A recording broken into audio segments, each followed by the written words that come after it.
ನಮಸ್ಕಾರ ಎಲ್ಲ ಆತ್ಮೀಯ ವಿದ್ಯಾರ್ಥಿಗಳೇ. 8ನೇ ತರಗತಿಯಲ್ಲಿ ಓದುತ್ತಿರುವಂತಹ ವಿದ್ಯಾರ್ಥಿಗಳೇ, ಈಗಾಗಲೇ ತಮಗೆ ತಿಳಿದಿರುವ ಹಾಗೆ 8ನೇ ತರಗತಿಗೆ ಈ ಒಂದು ಶೈಕ್ಷಣಿಕ ವರ್ಷದಲ್ಲಿ ಪಠ್ಯಪುಸ್ತಕವು ಬದಲಾವಣೆ ಆಗಿರುತ್ತದೆ. ಆ ಬದಲಾವಣೆಯಾದ ಪಠ್ಯಪುಸ್ತಕದಲ್ಲಿನ ಮೊದಲನೆಯ ಅಧ್ಯಾಯವಾದಂತಹ ವಿಜ್ಞಾನದ ಸಂಶೋಧಕ ಮತ್ತು ಜಗತ್ತನ್ನು ಅನ್ವೇಷಿಸುವುದು ಎಂಬ ಪಾಠವನ್ನು ಇವತ್ತಿನ ವಿಡಿಯೋದಲ್ಲಿ ನಾವು ಚರ್ಚೆ ಮಾಡ್ತಾ ಹೋಗೋಣ. ಪಾಠ ಆರಂಭವಾಗುವುದೇ ಕೆಲವೊಂದು ಸರಳ ಪ್ರಶ್ನೆಗಳಿಂದ. ಏನದು ಪ್ರಶ್ನೆಗಳು? ಮೊದಲನೇದು, ಪೂರಿಯ ಒಂದು ಬದಿ ಇನ್ನೊಂದು ಬದಿಗಿಂತ ತೆಳ್ಳಗಿರುವುದು ಏಕೆ? ನೋಡಿ, ಪೂರಿ ಮಾಡುತ್ತಿರುವಂತಹ ಒಂದು ವಿಡಿಯೋವನ್ನು ಕೂಡ ತಾವಿಲ್ಲಿ ನೋಡಬಹುದು. ಪೂರಿಯ ಒಂದು ಬದಿ ಏನಾಗಿರುತ್ತೆ, ಇನ್ನೊಂದು ಬದಿಗಿಂತ ತೆಳ್ಳಗಿರುತ್ತದೆ ಏಕೆ? ಇನ್ನು ಎರಡನೇ ಪ್ರಶ್ನೆ, ನಮ್ಮ ಗ್ಯಾಲಕ್ಸಿಯಲ್ಲಿರುವ ನಕ್ಷತ್ರಗಳಿಗಿಂತ ಜಗತ್ತಿನ ಮರಳು ಕಣಗಳ ಸಂಖ್ಯೆ ಹೆಚ್ಚಿವೆಯೇ ಅನ್ನುವುದು ಎರಡನೇ ಪ್ರಶ್ನೆ. ಅಂದ್ರೆ ಸಮುದ್ರ ತೀರದಲ್ಲಿರುವಂತಹ ಮರಳಾಗಿರ್ಬೋದು, ಮರುಭೂಮಿಯಲ್ಲಿರುವಂತಹ ಮರಳಾಗಿರ್ಬೋದು, ಆ ಮರಳು ಚಿಕ್ಕ ಚಿಕ್ಕ ಕಣಗಳಿಂದ ಆಗಿರುತ್ತದೆ.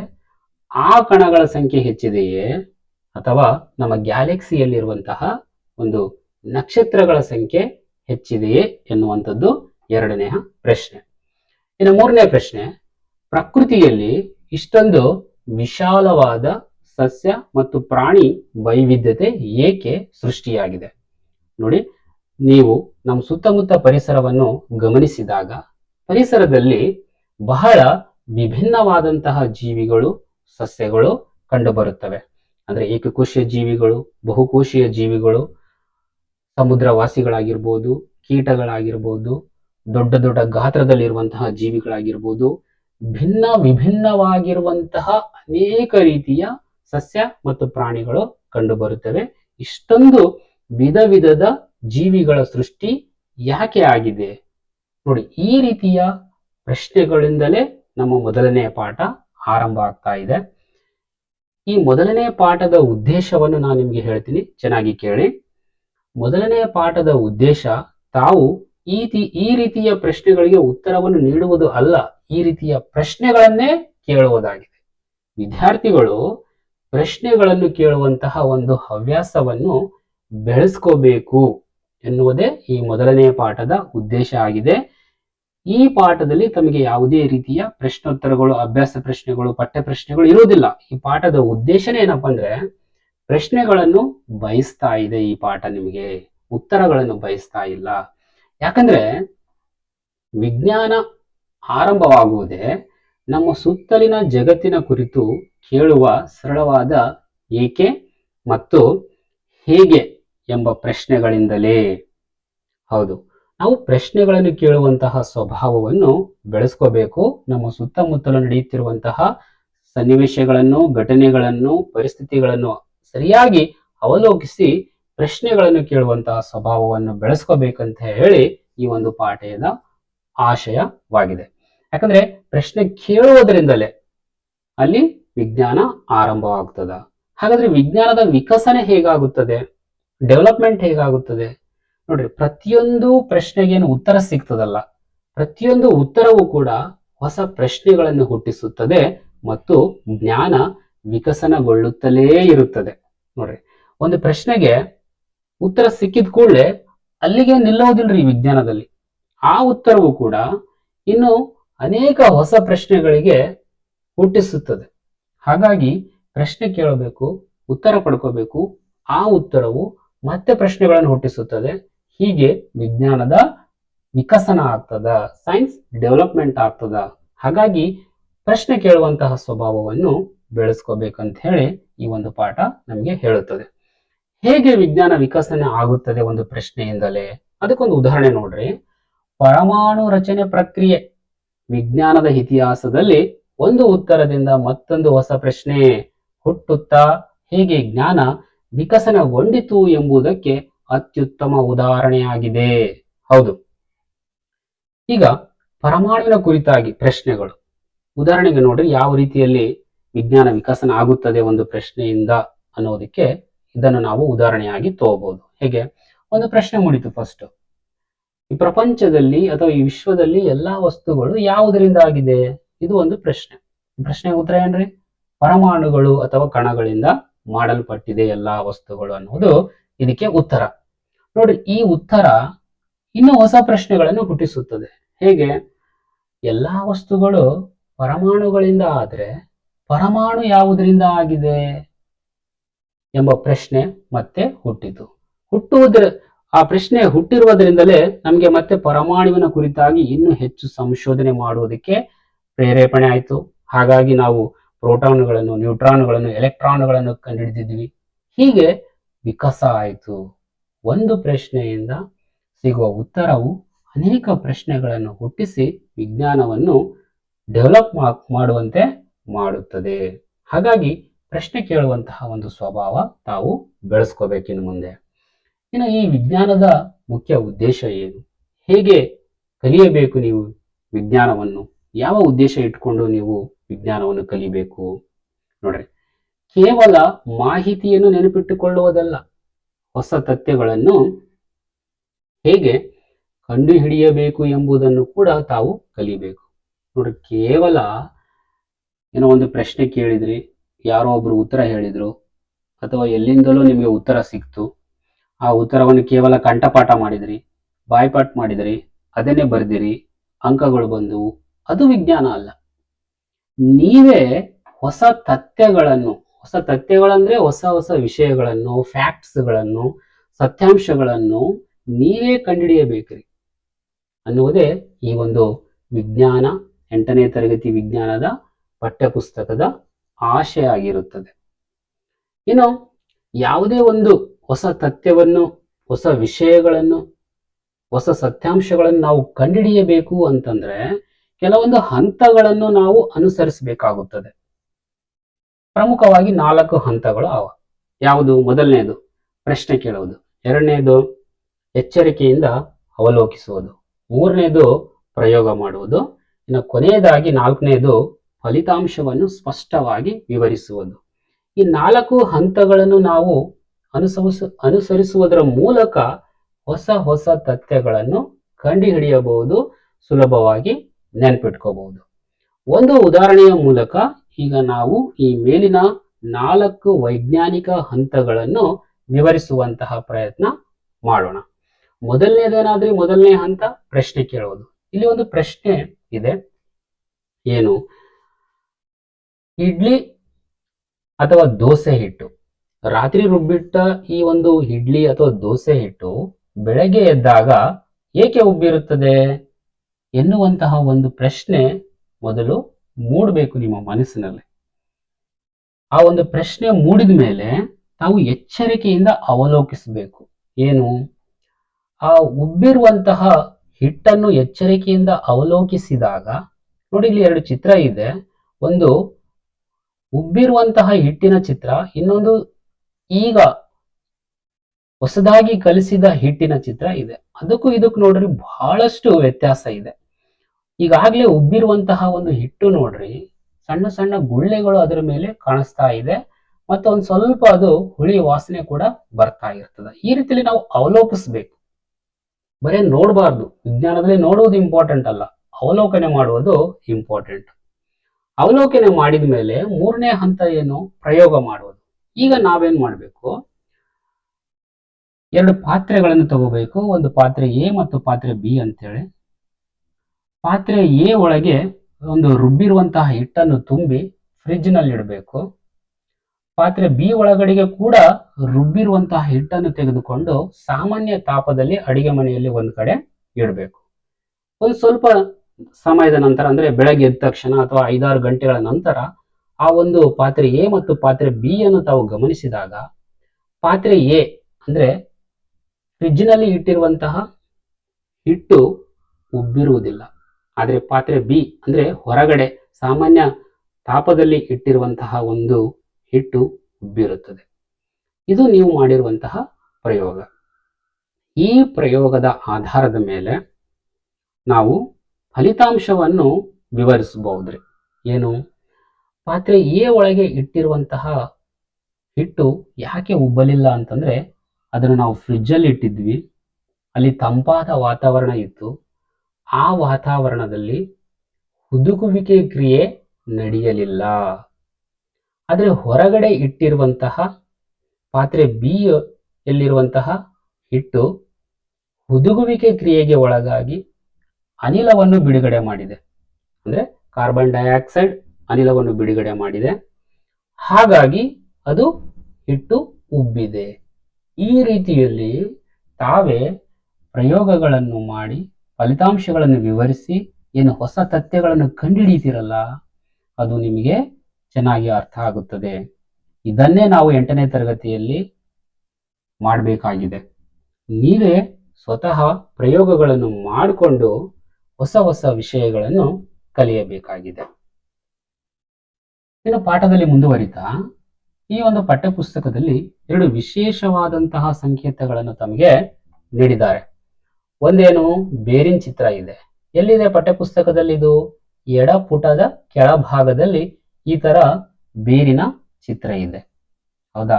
ಏನ್ ಹೇಳುತ್ತೆ ಅದು ಬೇರಿನ ಚಿತ್ರ? ನಮ್ಮ ಪರಿಸರ, ಸಂಪ್ರದಾಯ ಹಾಗೂ ನೈಸರ್ಗಿಕ ಪರಂಪರೆಯ ಆಳವಾದ ಜ್ಞಾನದ ತಳಹದಿಯ ಸಂಕೇತ ಆಗಿದೆ ಅಂತ ಹೇಳ್ತಾ ಇದೆ. ಅಂದ್ರೆ ಏನ್ರಿ? ನೋಡಿ, ಈಗ ಮರದ ಎತ್ತರ ಬೇರುಗಳನ್ನು ಅವಲಂಬಿಸಿದೆ. ಮರವು ಅತ್ಯಂತ ಎತ್ತರವಾಗಿ ಬೆಳಿಬೇಕು ಅಂದ್ರೆ ಅದರ ಬೇರುಗಳು ಗಟ್ಟಿಯಾಗಿರಬೇಕು. ಭೂಮಿಯಲ್ಲಿ ಆಳಕ್ಕೆ ಬೇರುಗಳು ಹೋದ್ರೇನೆ ಗಿಡ ಗಟ್ಟಿಯಾಗಿ ನಿಲ್ಲುತ್ತದೆ.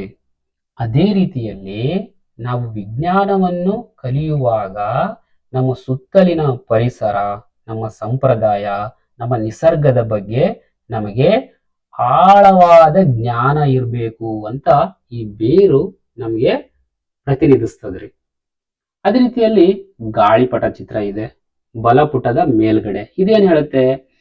ಅಜ್ಞಾತವಾದುದನ್ನು ಅನ್ವೇಷಿಸಲು ಮುಕ್ತವಾಗಿ ಹಾರುವ ಕಲ್ಪನೆ ಮತ್ತು ಕುತೂಹಲದ ಸಂಕೇತವಾಗಿದೆ. ಅಂದ್ರೆ ಏನ್ರಿ? ಈಗ ನೋಡಿ, ಗಾಳಿಪಟವು ಆಕಾಶದಲ್ಲಿ ಎಷ್ಟು ಮುಕ್ತವಾಗಿ ಮತ್ತು ಎತ್ತರಕ್ಕೆ ಹಾರುತ್ತದೆಯೋ ನಮ್ಮ ಆಲೋಚನೆಗಳು ಕೂಡ ಅಷ್ಟೇ ಮುಕ್ತವಾಗಿರಬೇಕು.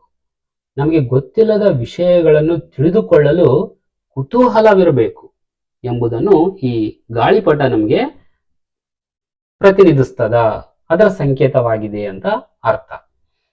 ಇನ್ನು ಅನ್ವೇಷಣೆಯ ಯಶಸ್ಸು ಅಂದ್ರೆ ಈ ಬೇರು ಮತ್ತು ಗಾಳಿಪಟ ಅಂದ್ರೆ ಒಂದು ವಿಷಯದ ಕುರಿತಾಗಿ ನಮಗೆ ಇರುವಂತಹ ಆಳವಾದ ಜ್ಞಾನ ಮತ್ತೆ ಆ ವಿಷಯದ ಮೇಲೆ ನಮಗೆ ಬರುವಂತಹ ಕುತೂಹಲ, ಆ ಎರಡರ ಪರಿಣಾಮವಾಗಿಯೇ ಅನ್ವೇಷಣೆಗಳು ಆಗುತ್ತವೆ, ಆ ಅನ್ವೇಷಣೆ ಯಶಸ್ಸು ಆಗುತ್ತದೆ ಅನ್ನೋದನ್ನು ನಮಗೆ ಇದು ತೋರಿಸ್ತಾ ಇದೆ. ಏನ್ ಹೇಳುತ್ತೆ ಅನ್ವೇಷಣೆ ಅಂದ್ರೆ? ಸೂಕ್ಷ್ಮ ಅವಲೋಕನ ಅಂದ್ರೆ ಬೇರುಗಳ ರೀತಿಯಲ್ಲಿ ನಾವು ಅವಲೋಕನ ಮಾಡಿ ಆ ವಿಷಯದ ಕುರಿತಾಗಿ ಇರುವ ಆಳವಾದ ಜ್ಞಾನದಿಂದಾಗಿ, ಮತ್ತು ಸೃಜನಶೀಲ ಚಿಂತನೆ ಅಂದ್ರೆ ಗಾಳಿಪಟ ರೀತಿಯಲ್ಲಿ ನಾವು ಆಲೋಚನೆಗಳನ್ನು ಮಾಡಿದಾಗ್ಲೇನೆ ವಿಜ್ಞಾನ ಅತ್ಯುತ್ತಮವಾಗಿ ಕಾರ್ಯನಿರ್ವಹಿಸುತ್ತದೆ, ಹೊಸ ಹೊಸ ವಸ್ತುಗಳ ಆವಿಷ್ಕಾರ ಆಗುತ್ತದೆ ಅಂತ ಇದು ಗಾಳಿಪಟ ಮತ್ತು ಬೇರು ನಮಗೆ ತೋರಿಸ್ತಾ ಇದೆ. ಇದನ್ನು ಒಂದು ಉದಾಹರಣೆಯ ಮೂಲಕ ಈಗ ನಾವು ನೋಡೋಣ. ಉದಾಹರಣೆಗೆ ವಿಮಾನದ ಆವಿಷ್ಕಾರವನ್ನು ಆಧಾರವಾಗಿಟ್ಟುಕೊಂಡು ಇಲ್ಲಿ ಬೇರು ಅಂದ್ರೆ ಏನು, ಗಾಳಿಪಟ ಅಂದ್ರೆ ಏನು, ಇದರ ಆವಿಷ್ಕಾರ ಹೇಗಾಯಿತು ಅನ್ನೋದನ್ನು ನಾವು ನೋಡೋಣ. ನೋಡಿ, ವಿಮಾನದ ಆವಿಷ್ಕಾರವನ್ನು ಮಾಡಿದವರು ರೈಟ್ ಸಹೋದರರು. ಅವರಿಗೆ ಬೇರು ಅಂದ್ರೆ ಏನು, ಅವರ ದೃಷ್ಟಿಯಲ್ಲಿ ಈಗ ಬೇರು ಅಂದ್ರೆ ಏನು, ಗಾಳಿಪಟ ಅಂದ್ರೆ ಏನು ಅನ್ನೋದನ್ನು ಒಂದು ಸ್ವಲ್ಪ ನೋಡೋಣ. ಒಂದು ಉದಾಹರಣೆ ಮೂಲಕ ನೋಡಿದ್ರೆ ನಿಮ್ಗೆ ಅರ್ಥ ಆಗುತ್ತೆ ಅಂತೇಳಿ ನನಗೆ ಅನಿಸ್ತಾ ಇದೆ. ನೋಡ್ರಿ, ವಿಮಾನದ ಆವಿಷ್ಕಾರವನ್ನು ಮಾಡಿರುವಂತಹ ರೈಟ್ ಸಹೋದರರಿಗೆ ಬೇರು ಅಂದ್ರೆ ಯಾವುದಪ್ಪ ಅಂದ್ರೆ ಪರಿಸರದ ಕುರಿತಾಗಿ, ಸಂಪ್ರದಾಯದ ಕುರಿತಾಗಿ, ನಿಸರ್ಗದ ಕುರಿತಾಗಿ ಅವರಿಗೆ ಇರುವಂತಹ ಆಳವಾದ ಜ್ಞಾನ. ಅಂದ್ರೆ ಇಲ್ಲಿ ವಿಮಾನಕ್ಕೆ ಸಂಬಂಧಪಟ್ಟ ಹಾಗೆ, ಈಗ ವಿಮಾನದಕ್ಕೆ ಸಂಬಂಧಪಟ್ಟ ಹಾಗೆ ಅವರು ಹಕ್ಕಿಗಳ ಹಾರಾಟ ವೀಕ್ಷಣೆ ಮಾಡುವುದು, ಹಕ್ಕಿಗಳ ರಚನೆ ಆಗಿರ್ಬೋದು, ಅವುಗಳ ರೆಕ್ಕೆಗಳ ರಚನೆ ಆಗಿರ್ಬೋದು, ಅವುಗಳ ದೇಹದ ಆಕಾರವಾಗಿರ್ಬೋದು, ಗಾಳಿಯ ವಿರುದ್ಧ ಅವು ಹೇಗೆ ಹಾರಾಟ ಮಾಡ್ತಾವ, ಇವೆಲ್ಲವುಗಳು ಕೂಡ ಅವ್ರು ಎಲ್ಲಿಂದ ತಿಳ್ಕೊತಾರ್ರಿ? ಪರಿಸರದಿಂದ, ಅವುಗಳನ್ನು ವೀಕ್ಷಣೆ ಮಾಡುವುದರ ಮೂಲಕ. ಇದೇ ಬೇರು ಅಂತ ಅರ್ಥ ರೀ. ಇನ್ನು ಇಲ್ಲಿ ಗಾಳಿಪಟ ಅಂದ್ರೆ ಯಾವುದು? ಕುತೂಹಲ, ಕುತೂಹಲ ಭರಿತವಾಗಿರುವಂತಹ ಪ್ರಶ್ನೆಗಳು, ಮುಕ್ತವಾಗಿರುವಂತಹ ಆಲೋಚನೆಗಳೇ ಇಲ್ಲಿ ಗಾಳಿಪಟ. ಈ ರೀತಿಯಲ್ಲಿ ಅವರು ಹಕ್ಕಿಗಳನ್ನು ನೋಡಿ ಅವ್ರಿಗೆ ಯಾವ ರೀತಿಯ ಆಲೋಚನೆ ಬಂತು? ಹಕ್ಕಿಗಳು ಯಾವ ರೀತಿಯಲ್ಲಿ ಆಕಾಶದಲ್ಲಿ ಹಾರಾಟ ಮಾಡ್ತಾ ಇದೆಯಲ್ಲ, ನಾನು ಅಥವಾ ನಾವು ಅಥವಾ ಮಾನವರು ಯಾಕೆ ಆಕಾಶದಲ್ಲಿ ಹಕ್ಕಿಯಂತೆ ಹಾರಾಟ ಮಾಡಬಾರದು ಎನ್ನುವಂತಹ ಕುತೂಹಲ ಭರಿತವಾದಂತಹ ಏನು ಮುಕ್ತವಾದಂತಹ ಪ್ರಶ್ನೆ ಅವರಲ್ಲಿ ಮೂಡಿತಲ್ಲ, ಇದೇ ಒಂದು ಗಾಳಿಪಟದ ಸಂಕೇತ ರೀ. ನೋಡ್ರಿ, ಆ ಆಲೋಚನೆಗಳು ಎರಡು ಸೇರಿ, ಅಂದ್ರೆ ಹಕ್ಕಿಗಳ ಕುರಿತಾಗಿರುವಂತಹ ಆಳವಾದ ಜ್ಞಾನ ಮತ್ತು ಈ ಮುಕ್ತವಾದ ಆಲೋಚನೆ ಸೇರಿ ಅನ್ವೇಷಣೆ ಆಯಿತು. ಏನು ಅನ್ವೇಷಣೆ ಆಯಿತು? ವಿಮಾನದ ಅನ್ವೇಷಣೆ ಆಯಿತು. ಈ ರೀತಿಯಲ್ಲಿ ಯಾವುದೇ ಒಂದು ಬೇರು ಮತ್ತು ಗಾಳಿಪಟದ ರೀತಿಯಲ್ಲಿ ನಮಗೆ ಹೊಸ ಅನ್ವೇಷಣೆಗಳಿಗೆ ಇದು ನಮಗೆ ಕಾರಣ ಆಗುತ್ತದೆ ಅಂತ ಹೇಳಿ ಎರಡು ಚಿತ್ರಗಳು ನಮಗೆ ತೋರಿಸ್ತದೆ. ಇನ್ನು ಈ 8ನೇ ತರಗತಿಯ ಒಂದು ವಿಜ್ಞಾನ ಪಠ್ಯ ಪುಸ್ತಕವು ಏನೆಲ್ಲ ವಿಷಯಗಳನ್ನು ಒಳಗೊಂಡಿದೆ ಎನ್ನುವುದನ್ನು ಕೂಡ ನಮಗೆ ಈ ಮೊದಲನೇ ಪಾಠ ಹೇಳ್ತಾ ಇದೆ. ನೋಡಿ, 13 ಪಾಠಗಳಿವೆ ಒಟ್ಟಾರೆಯಾಗಿ ಈ ಮೊದಲನೇ ಪಾಠವನ್ನು ಹಿಡ್ಕೊಂಡು. ಆ 13 ಪಾಠಗಳಲ್ಲಿ ಕೆಲವೊಂದು ಪ್ರಮುಖವಾದಂತಹ ಪಾಠಗಳು ಇಲ್ಲೆಲ್ಲ ಅವುಗಳ ಹೆಸರು ಇದೆ. ಸೂಕ್ಷ್ಮ ಜೀವಿಗಳ ಸುಪ್ತ ಜಗತ್ತು, ಆರೋಗ್ಯ ಮತ್ತು ರಕ್ಷಣೆ, ವಿದ್ಯುತ್ ಪ್ರವಾಹದ ಜಾದು, ಬಲ ಮತ್ತು ಒತ್ತಡ, ಹವಾಮಾನದ ಮೇಲಿನ ಪ್ರಭಾವ, ವಸ್ತುಗಳ ಒಳಗಿನ ಕಣಗಳು, ವಸ್ತುಗಳ ವರ್ಗೀಕರಣ, ಬೆಳಕಿನ ಪ್ರಪಂಚ, ಆಕಾಶದ ವಿಸ್ಮಯ ಹಾಗೂ ಕ್ಯಾಲೆಂಡರ್, ಪರಿಸರ ವ್ಯವಸ್ಥೆ, ಭೂಮಿಯ ರಕ್ಷಣೆ ಮತ್ತು ಮಾನವನ ಜವಾಬ್ದಾರಿ. ಇಷ್ಟೆಲ್ಲ ಪಾಠಗಳ ಕುರಿತಾಗಿ ನಾವು ಈ 8ನೇ ತರಗತಿಯಲ್ಲಿ ಓದುತ್ತೇವೆ. ಈ ಮೊದಲನೇ ಪಾಠ ಇದೆಯಲ್ಲ, ಇದು ಒಂದು ರೀತಿಯಲ್ಲಿ ಟ್ರೇಲರ್ ಇದ್ದ ಹಾಗೆ. ಅಂದ್ರೆ ಮುಂದೆ ಸಿನಿಮಾ ಯಾವ ರೀತಿಯಲ್ಲಿ ಇರುತ್ತೆ ಅಂತ ಹೇಳಿ ಒಂದ್ 2 ನಿಮಿಷದ ಟ್ರೇಲರ್ ಬಿಡ್ತಾರಲ್ಲ, ಹಾಗೆ ಈ ಇಡೀ 8ನೇ ತರಗತಿಯ ಪಠ್ಯ ಪುಸ್ತಕ ಏನೆಲ್ಲ ವಿಷಯಗಳನ್ನು ಒಳಗೊಂಡಿದೆ, ಏನೆಲ್ಲ ಓದ್ತೀವಿ ನಾವು ಅನ್ನುವುದನ್ನು ತಿಳಿಸುವಂತಹ ಒಂದು ಇಂಟ್ರೊಡಕ್ಷನ್, ಪರಿಚಯ ಮಾಡಿಕೊಡುವಂತಹ ಒಂದು ಪಾಠ ಆಗಿದೆ. ಹಾಗಾಗಿ ಈ ಪಾಠದಿಂದ ಯಾವುದೇ ಪಠ್ಯ ಪ್ರಶ್ನೆಗಳು, ಅಭ್ಯಾಸ ಪ್ರಶ್ನೆಗಳು, ಈ ಪಾಠದಿಂದ ಯಾವುದೇ ಪ್ರಶ್ನೆಗಳು ಪರೀಕ್ಷೆಗೆ ಬರೋದಿಲ್ಲ. ಕೇವಲ ನಾವು ಇಡೀ 8ನೇ ತರಗತಿಯ ಪಠ್ಯ ಪುಸ್ತಕವನ್ನು ತಿಳ್ಕೋಕ್ಕಿಂತ ಮುಂಚೆ ಇದನ್ನು ನಾವು ಸ್ವಲ್ಪ ತಿಳ್ಕೋಬೇಕಾಗುತ್ತದೆ. ಇನ್ನ ಈ ಪಾಠಗಳ ಹೆಸರು ಅಷ್ಟೇ ನಾನೀಗ ನಿಮ್ಗೆ ಹೇಳಿದೆ. ಸೊ ಪ್ರತಿಯೊಂದು ಪಾಠದಿಂದ ಏನೆಲ್ಲ ವಿಷಯಗಳು ತಿಳ್ಕೊತೀವಿ ಅಂತೇಳಿ ಒಂದ್ ಸ್ವಲ್ಪ ಬ್ರೀಫ್ ಆಗಿ ಕೂಡ ಈ ಮೊದಲನೇ ಪಾಠದಲ್ಲಿ ಕೊಟ್ಟಿದ್ದಾರೆ. ಅದನ್ನು ಕೂಡ ನಾವೀಗ ನೋಡೋಣ. ಫಸ್ಟ್ ಪಾಠ ಅಂದ್ರೆ 2ನೇ ಪಾಠ. ಫಸ್ಟ್ ಪಾಠನೇ ಈ ಪಾಠ. ಇನ್ನು 2ನೇ ಪಾಠ ಅಂತಂದ್ರೆ ಸೂಕ್ಷ್ಮ ಜೀವಿಗಳ ಬಗ್ಗೆ ನಾವು ಓದ್ತೀವಿ. ಅಲ್ಲಿ ಏನು ಓದ್ತೀವಿ ಅನ್ನೋದನ್ನ ಒಂದ್ ಸ್ವಲ್ಪ ಕೊಟ್ಟಿದ್ದಾರೆ ಅಷ್ಟೇ. ನೋಡ್ರಿ, ಒಂದು ಹನಿ ನೀರಿನಲ್ಲೂ ಬರಿಗಣ್ಣಿಗೆ ಕಾಣಿಸದ ಕೋಟ್ಯಾಂತರ ಸೂಕ್ಷ್ಮ ಜೀವಿಗಳು ಇರ್ತಾವ. ನೋಡಿ, ಒಂದು ಹನಿ ನೀರಿನಲ್ಲಿಯೇ ನಮಗೆ ಕಣ್ಣಿಗೆ ಕಾಣದಂತಹ ಕೋಟ್ಯಾಂತರ ಸೂಕ್ಷ್ಮಾಣು ಜೀವಿಗಳು ಇರ್ತಾವ. ಅವುಗಳ ಬಗ್ಗೆ ನಾವು ವಿವರವಾಗಿ ಓದ್ತೀವಿ ಮುಂದಿನ ಪಾಠದಲ್ಲಿ. ಆ ಸೂಕ್ಷ್ಮಾಣು ಜೀವಿಗಳಲ್ಲಿ ಮತ್ತೆ 2 ವಿಧಗಳು ಬರ್ತಾವ ನಮಗೆ ಅಲ್ಲಿ. ಅಂದ್ರೆ ನಮ್ಗೆ ಒಳ್ಳೆಯದನ್ನು ಮಾಡ್ತಾವ ಕೆಲವು ಸೂಕ್ಷ್ಮಾಣು ಜೀವಿಗಳು, ಹಾಗಾಗಿ ಅವುಗಳನ್ನ ನಮ್ಮ ಸ್ನೇಹಿತರು ಅಂತ ಕರಿತೀವಿ. ಒಳ್ಳೇದು ಮಾಡ್ತಾವ ಅಂದ್ರೆ ಯಾವ ರೀತಿಯಲ್ಲಿ? ಆಹಾರ ಜೀರ್ಣಿಸಲು ಮತ್ತು ಔಷಧಿಗಳನ್ನು ತಯಾರಿಸಲು ಸಹಾಯ ಮಾಡುತ್ತವೆ. ಇನ್ನು ಕೆಲವು ನಮ್ಗೆ ಕೆಟ್ಟದ್ದು ಮಾಡ್ತಾವ, ಅದಕ್ಕಾಗಿ ಅವುಗಳು ನಮ್ಗೆ ಶತ್ರುಗಳಂತ ಕೂಡ ನಾವು ಕರಿತೀವಿ. ಕೆಟ್ಟದಂದ್ರೆ ಹೇಗೆ? ನಮ್ಗೆ ಅವು ಕಾಯಿಲೆಗಳನ್ನು ತರಿಸ್ತಾವ ಮತ್ತು ಕೆಲವೊಂದು ಸೋಂಕು ತರುವಂತಹ ಜೀವಿಗಳು ಕೂಡ ಇರ್ತವ. ಅವುಗಳ ಬಗ್ಗೆ ಡಿಟೇಲ್ ಆಗಿ ನಾವು ಮುಂದಿನ ಪಾಠದಲ್ಲಿ ತಿಳ್ಕೊತೀವಿ. ಆಮೇಲೇನು? ಆರೋಗ್ಯದ ರಕ್ಷಣೆಯ ಕುರಿತಾಗಿ ಕೂಡ ನಾವು ಅಧ್ಯಯನ ಮಾಡ್ತೀವಿ ಈ 8ನೇ ತರಗತಿಯಲ್ಲಿ. ಅಂದ್ರೆ ಹೇಗೆ? ಸೋಂಕುಗಳ ವಿರುದ್ಧ ಹೋರಾಡಿ ನಮ್ಮ ದೇಹವನ್ನು ಆರೋಗ್ಯವಾಗಿಡಲು ಪೌಷ್ಟಿಕ ಆಹಾರ, ವ್ಯಾಯಾಮ, ಔಷಧಗಳು ಮತ್ತು ಲಸಿಕೆಗಳು ಹೇಗೆ ಸಹಾಯ ಮಾಡುತ್ತವೆ ಎಂಬುದನ್ನು ಕೂಡ ನಾವು ಕಲಿಯುತ್ತೇವೆ. ಅಂದ್ರೆ ನಮ್ಮ ಆರೋಗ್ಯ ಚೆನ್ನಾಗಿರ್ಬೇಕಪ್ಪ ಅಂದ್ರೆ ನಾವು ಯಾವ ರೀತಿಯಲ್ಲಿ ಪೌಷ್ಟಿಕ ಆಹಾರ ಸೇವನೆ ಮಾಡಬೇಕು, ವ್ಯಾಯಾಮ ಯಾಕೆ ಮಾಡಬೇಕು, ಹೇಗ್ ಮಾಡಬೇಕು, ಎಂತಹ ಈ ಔಷಧಿಗಳು ಮತ್ತು ಲಸಿಕೆಗಳು ಹೇಗೆ ಕೆಲಸ ಮಾಡ್ತಾವ ನಮಗೆ ನಮ್ಮ ಆರೋಗ್ಯ ಚೆನ್ನಾಗಿರ್ಬೇಕಂತಂದ್ರೆ, ಹೀಗೆ ಸಾಕಷ್ಟು ವಿಷಯಗಳ ಬಗ್ಗೆ ಕೂಡ ನಾವು ಅಧ್ಯಯನ ಮಾಡ್ತೇವೆ. ಆಮೇಲೆ ಮುಂದುವರಿಯುತ್ತಾ ವಿದ್ಯುತ್ ಪ್ರವಾಹದ ಜಾದು ಎಂಬ ಪಾಠದಲ್ಲಿ ಹೇಗೆ ವಿದ್ಯುತ್ ಶಕ್ತಿ ನಮ್ಮ ಜೀವನವನ್ನು ಸುಲಭವಾಗಿಸ್ತದ ಅವುಗಳ ಬಗ್ಗೆ ತಿಳ್ಕೊತೀವಿ. ಅಂದ್ರೆ ವಿದ್ಯುತ್ ಶಕ್ತಿ ನಮ್ಮ ಜೀವನವನ್ನು ಸುಲಭವಾಗಿಸುವ ವಿದ್ಯುತ್ ಶಕ್ತಿಯ ವಿವಿಧ ರೂಪಗಳು ಅಂತ ಹೇಳಿ ಅವುಗಳ ಬಗ್ಗೆ ಅಧ್ಯಯನ ಮಾಡ್ತೀವಿ. ಅಂದ್ರೆ ಉಷ್ಣದ ಪರಿಣಾಮ, ಅಂದ್ರೆ ಉಷ್ಣದಿಂದಾಗಿ ನಮ್ಮ ಜೀವನ ಹೇಗೆ ಸುಲಭ ಆಗ್ತಾ ಇದೆ, ಚೆನ್ನಾಗಿ ನಡೀತಾ ಇದೆ ಅನ್ನೋದರ ಪರಿಣಾಮವಾಗಿ ಓದ್ತೀವಿ. ಅಂದ್ರೆ ಇಸ್ತ್ರಿ ಪೆಟ್ಟಿಗೆಯ ಬಗ್ಗೆ ಮತ್ತು ರೂಮ್ ಹೀಟರ್ಗಳು ಹೇಗೆ ಬಿಸಿ ಆಗ್ತಾವ, ಹೇಗೆ ಅವುಗಳಿಂದ ನಮಗೆ ಅನುಕೂಲ ಆಗ್ತಾ ಇದೆ ಇದರ ಬಗ್ಗೆ ಓದ್ತೀವಿ. ಆಮೇಲೆ ವಿದ್ಯುತ್ ಶಕ್ತಿಯ ಕಾಂತೀಯ ಪರಿಣಾಮದ ಅಡಿಯಲ್ಲಿ ಈ ಮೋಟರ್ಗಳು ತಿರುಗುವುದು ಮತ್ತು ದೊಡ್ಡ ಯಂತ್ರಗಳು ಕೆಲಸ ಮಾಡಲು ನೆರವಾಗುವುದು ಹೇಗೆ, ಕಾಂತೀಯ ಪರಿಣಾಮ ಎಂದರೇನು, ಉಷ್ಣ ಪರಿಣಾಮ ಎಂದರೇನು, ಎಲ್ಲಾ ವಿಷಯಗಳ ಬಗ್ಗೆ ಕೂಡ ನಾವು ತಿಳ್ಕೊತೀವಿ. ಆಮೇಲೆ ಮುಂದುವರಿಯುತ್ತಾ ಮೂಲಭೂತ ಬಲಗಳ ಬಗ್ಗೆ ಕೂಡ ನಾವು ಓದ್ತೀವಿ ಈ ಪಾಠದಲ್ಲಿ. ಉದಾಹರಣೆಗೆ ಬಲ ಪ್ರಯೋಗದಿಂದ ವಸ್ತುಗಳ ವೇಗವನ್ನು ಹೆಚ್ಚಿಸುವುದಾಗಿರ್ಬೋದು, ನಿಧಾನಗೊಳಿಸುವುದಾಗಿರ್ಬೋದು, ಅಥವಾ ಚಲಿಸುವ ದಿಕ್ಕನ್ನು ಬದಲಾಯಿಸುವುದಾಗಿರ್ಬೋದು. ನೋಡಿ, ಇಲ್ಲೇ ನಾನು ಎಕ್ಸ್ಪ್ಲನೇಷನ್ ಮಾಡುವುದಿಲ್ಲ, ಪ್ರತಿಯೊಂದು ಪಾಠದ ವಿಡಿಯೋ ಕೂಡ ನಾವು ಮುಂದೆ ಅಪ್ಲೋಡ್ ಮಾಡ್ತೀವಿ, ಎಲ್ಲವನ್ನು ಕೂಡ ನಾವು ಡಿಸ್ಕಸ್ ಮಾಡೋಣ. ಇದು ಕೇವಲ ಯಾವ ಪಾಠಗಳಿವೆ ಮತ್ತು ಆಯಾ ಪಾಠದಲ್ಲಿ ನಾವು ಏನೆಲ್ಲ ವಿಷಯಗಳನ್ನು ಓದ್ತೀವಿ ಅನ್ನೋದರ ಕುರಿತಾಗಿ ಮಾತ್ರ ಇದೆ. ಉದಾಹರಣೆಗೆ ನೋಡ್ರಿ, ಏನ್ ಓದ್ತೀವಿ ಡೀಟೇಲ್ ಆಗಿ ಸ್ವಲ್ಪ ನೋಡೋದಾದ್ರೆ, ಈ ಗಾಳಿಯಲ್ಲಿ ಎಸೆದ ಚೆಂಡು ಕೆಳಗೆ ಆಗಿ ಬೀಳ್ತದ, ಅಂದ್ರೆ ಗುರುತ್ವಾಕರ್ಷಣೆ ಬಲ ಕಾರಣದಿಂದ ನಿಮ್ಗೆ ಗೊತ್ತಿರ್ಬೋದು, ಅದ್ರ ಬಗ್ಗೆ ಡೀಟೇಲ್ ಆಗಿ ಓದ್ತೀವಿ. ಆಮೇಲೆ ಬ್ರೇಕ್ ಹಾಕಿದಾಗ ಚಲಿಸುವ ಕಾರು ನಿಲ್ತದ, ಯಾಕೆ ನಿಲ್ಲುತ್ತದೆ, ಅದಕ್ಕೆ ಕಾರಣ ಘರ್ಷಣೆ ಬಲ, ಆ ಘರ್ಷಣೆ ಬಲ ಬಗ್ಗೆ ಓದ್ತೀವಿ. ಆಮೇಲೆ ಒತ್ತಡ ಮತ್ತು ವಾತಾವರಣದ ಬಗ್ಗೆ ಕೂಡ ನಾವು ಓದ್ತೀವಿ.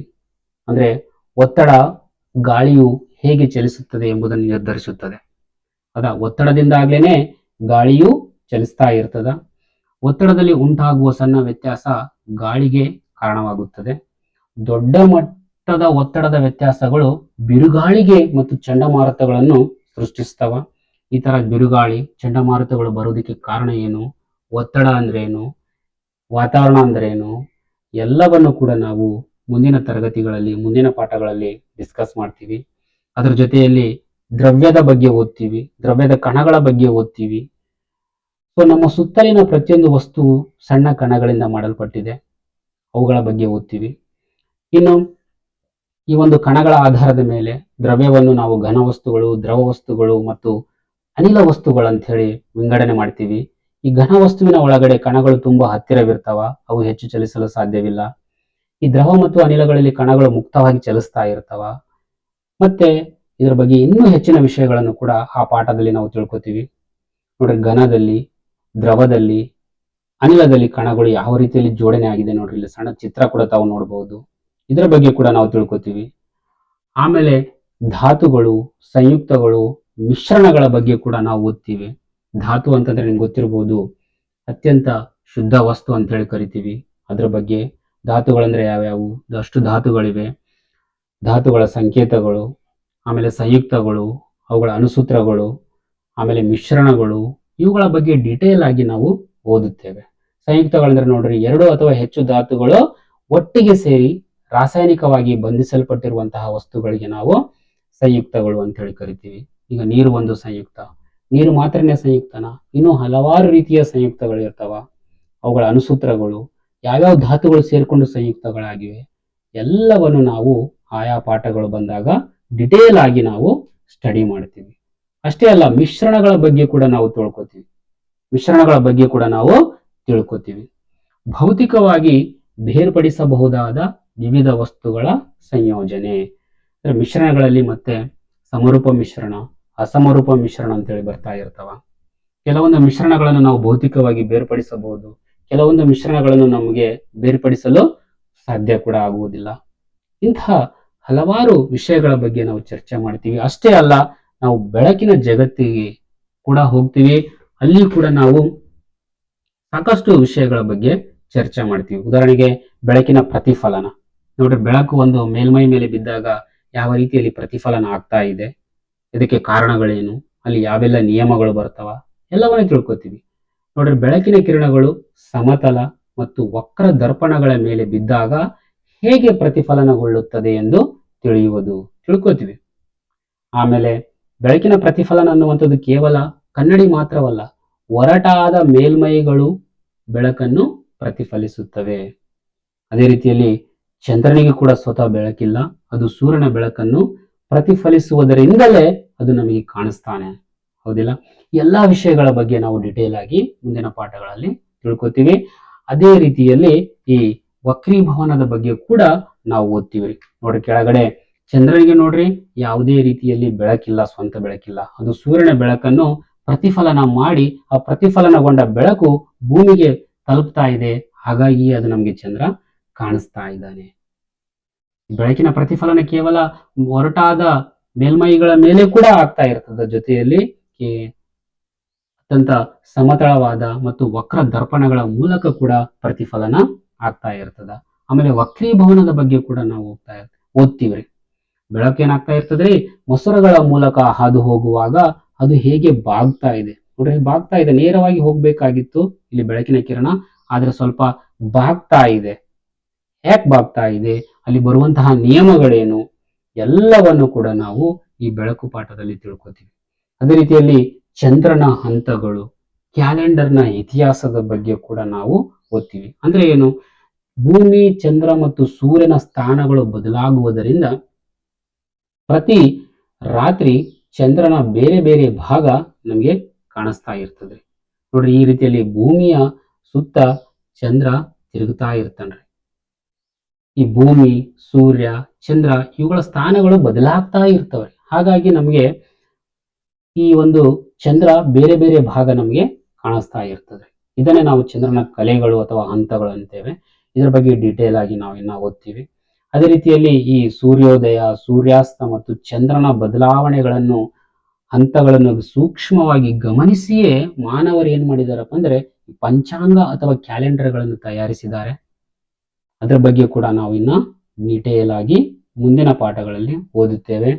ಆಮೇಲೆ ಪರಿಸರ ಮತ್ತು ಜೀವ ವ್ಯವಸ್ಥೆ ಅಡಿಯಲ್ಲಿ ಅತಿ ಚಿಕ್ಕ ಕೀಟದಿಂದ ಹಿಡಿದು ತಿಮಿಂಗಲದವರೆಗೆ, ಹುಲ್ಲಿನಿಂದ ಹಿಡಿದು ದೊಡ್ಡ ಮರಗಳವರೆಗೆ ಪ್ರತಿಯೊಂದು ಜೀವಿಯು ಬದುಕಲು ತನ್ನ ಸುತ್ತಲಿನ ಗಾಳಿ, ನೀರು, ಸೂರ್ಯನ ಬೆಳಕು ಮತ್ತು ಇತರ ಜೀವಿಗಳ ಮೇಲೆ ಅವಲಂಬಿತವಾಗಿದೆ. ಹೌದಿಲ್ಲ? ನಾವು ಜೀವಿಗಳು, ಮಾನವರು, ನಾವು ಬದುಕಬೇಕಪ್ಪ ಅಂದ್ರೆ ಗಾಳಿ ಮೇಲೆ, ನೀರ್ ಮೇಲೆ, ಸೂರ್ಯನ ಬೆಳಕಿನ ಮೇಲೆ ಅವಲಂಬನೆ ಆಗಿದ್ದೇವೆ. ಹಾಗೆ ಪರಿಸರದಲ್ಲಿ ಜೈವಿಕ ವಸ್ತುಗಳು ಅಜೈವಿಕ ವಸ್ತುಗಳ ಮೇಲೆ, ಅಜೈವಿಕ ವಸ್ತುಗಳು ಜೈವಿಕ ವಸ್ತುಗಳ ಮೇಲೆ ಒಂದಕ್ಕೊಂದು ಅವಲಂಬನೆ ಆಗಿರ್ತವ. ಆ ಒಂದು ಅವಲಂಬನೆ ಹೇಗೆ ಇರುತ್ತದೆ ಅದಕ್ಕೆ ಡಿಟೇಲ್ ಆಗಿ ನಾವು ಓದುತ್ತೇವೆ ಆ ಒಂದು ಪಾಠದಲ್ಲಿ. ಅದೇ ರೀತಿಯಲ್ಲಿ ಭೂಮಿಯ ವಿಶೇಷತೆ ಬಗ್ಗೆ ಮತ್ತು ಮಾನವನ ಪ್ರಭಾವದ ಬಗ್ಗೆ ಕೂಡ ನಾವು ಓದುತ್ತೇವೆ. ನೋಡಿ, ಸಾಕಷ್ಟು ಗ್ರಹಗಳಿವೆ, ಆದ್ರೆ ಭೂಮಿಯ ಮೇಲೆ ಮಾತ್ರನೇ ಏಕೆ ಜೀವಿಗಳು ಇರ್ತಾವ ಅನ್ನೋದನ್ನು ಕೂಡ ನಾವು ತಿಳ್ಕೊತೀವಿ. ಯಾಕಂದ್ರೆ ಇಲ್ಲಿ ಸ್ವಲ್ಪ ಕೊಟ್ಟಿದ್ದಾರೆ ಕೂಡ, ಭೂಮಿಯ ಮೇಲೆ ಮಾತ್ರ ಯಾಕೆ ಜೀವಿಗಳಿದೆ ಅಂದ್ರೆ ಸೂರ್ಯನಿಂದ ಭೂಮಿ ಸರಿಯಾದ ದೂರದಲ್ಲಿದೆ. ನೋಡ್ರಿ, ಭೂಮಿ ಸೂರ್ಯನಿಗೆ ಬಹಳ ಸಮೀಪನೂ ಇಲ್ಲ, ಬಹಳ ದೂರನೂ ಇಲ್ಲ, ಅತ್ಯಂತ ಒಂದು ನಿರ್ದಿಷ್ಟವಾದ ದೂರದಲ್ಲಿ ಮಾತ್ರನೇ ಇದೆ.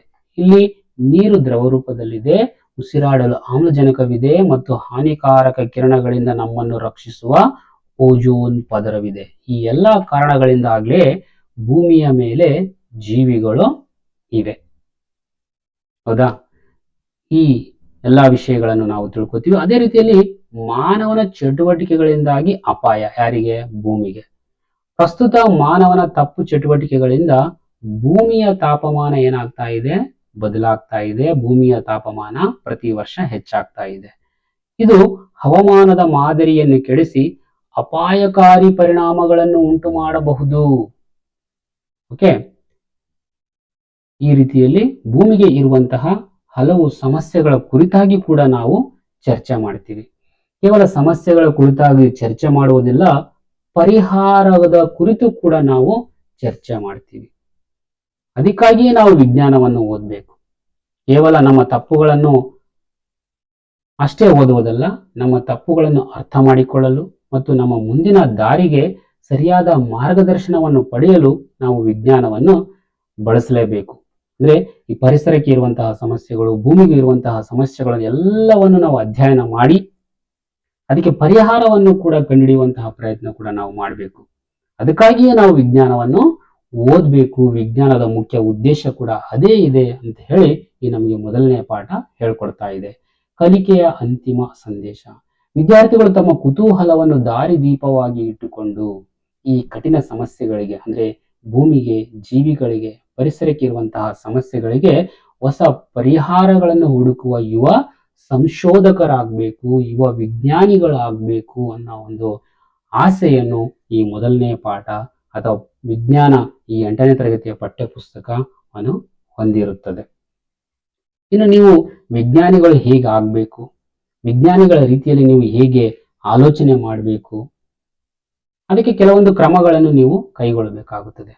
ಸೊ ನೀವು ಕೂಡ ವಿಜ್ಞಾನಿಗಳ ಆಗಬೇಕು ಅಂತಂದ್ರೆ ಈ 4 ಹಂತಗಳನ್ನು ತಾವು ಅನುಸರಿಸಬೇಕಾಗ್ತದೆ. ಏನು ಮೊದಲನೇದೇನು? ಪ್ರಶ್ನೆ ಕೇಳುವುದು. ಈಗಾಗಲೇ ನಾನು ಆರಂಭದಲ್ಲಿ ಹೇಳಿದ್ದೆ ವೈಜ್ಞಾನಿಕ ಹಂತಗಳು ಅವೇ ಇವು. ಪ್ರಶ್ನೆ ಕೇಳುವುದು ಮೊದಲನೇದು ಇಂಪಾರ್ಟೆಂಟ್. ಪ್ರಶ್ನೆ ಕೇಳಬೇಕು. ಪ್ರಯೋಗ ಮಾಡುವುದು, ಅದನ್ನು ಗಮನಿಸುವುದು, ದಾಖಲಿಸುವುದು ಮೂರನೇ ಹಂತ. ಆಮೇಲೆ ನಿಯಮಿತವಾಗಿ ಪ್ರಯೋಗಿಸುವುದು. ಮತ್ತೆ ಅದೇ ಪೂರಿ ಉಪಯೋಗವನ್ನು ನೋಡಿಕೊಂಡು ನಾವು ಈ 4 ಹಂತಗಳನ್ನು ವಿವರಿಸುವಂತಹ ಪ್ರಯತ್ನ ಮಾಡೋಣ. ಅಂದ್ರೆ ವಿಜ್ಞಾನಿಗಳು ಯಾವ ರೀತಿಯಲ್ಲಿ ಆಲೋಚನೆ ಮಾಡ್ತಾರ, ಆ ಆಲೋಚನೆಗಳ ಕಾರಣದಿಂದಾಗಿಯೇ ಹೊಸ ಹೊಸ ಆವಿಷ್ಕಾರಗಳು ಬರ್ತಾವಲ್ಲ. ಸೊ ಆ ರೀತಿಯ ಆಲೋಚನೆಗಳು ನಿಮ್ಮಲ್ಲಿ ಮೂಡಬೇಕು ಅನ್ನೋ ಉದ್ದೇಶಕ್ಕಾಗಿ ಈ ಒಂದು ಚಟುವಟಿಕೆ. ಮೊದಲನೇದೇನ್ರಿ? ಈಗ ಪ್ರಶ್ನೆ ಕೇಳುವುದು. ಏನು ಪ್ರಶ್ನೆ? ನಾವು ಪ್ರತಿದಿನ ಮನೆಯಲ್ಲಿ ನೋಡುವ ಪೂರಿ ಅಥವಾ ಭಟೂರವನ್ನು ಎಣ್ಣೆಯಲ್ಲಿ ಕರೆದಾಗ ಅದು ಬಲೂನಿನಂತೆ ಹೇಗೆ ಉಬ್ಬುತ್ತದೆ? ನೋಡ್ರಿ, ಉಬ್ತಾ ಇದೆ. ಯಾಕೆ ಉಬ್ತಾ ಇದೆ? ಮತ್ತು ಅದರ ಒಂದು ಬದಿ ದಪ್ಪಗೆ, ಒಂದ್ ಕಡೆ ದಪ್ಪ ಇರ್ತದ, ಇನ್ನೊಂದ್ ಕಡೆ ತೆಳಗಿರ್ತದೆ. ಯಾಕೆ ಇರ್ತದ? ಈ ರೀತಿಯ ಒಂದು ಪ್ರಶ್ನೆ ತಮ್ಮ ಹತ್ರ ಮೂಡಬೇಕು. ಮೂಡಿದ ಮೇಲೆ ಅದಕ್ಕೆ ಪ್ರಯೋಗವನ್ನು ಮಾಡಬೇಕು. ಈಗ ಪೂರಿಗೆ ಸಂಬಂಧಿಸಿದಂತೆ ಪ್ರಯೋಗವನ್ನು ಮಾಡ್ಬೇಕಪ್ಪ ಅಂತಂದ್ರೆ ಅಲ್ಲಿ ಬೇಕಾಗುವಂತಹ ವಸ್ತುಗಳು ಯಾವ್ಯಾವು?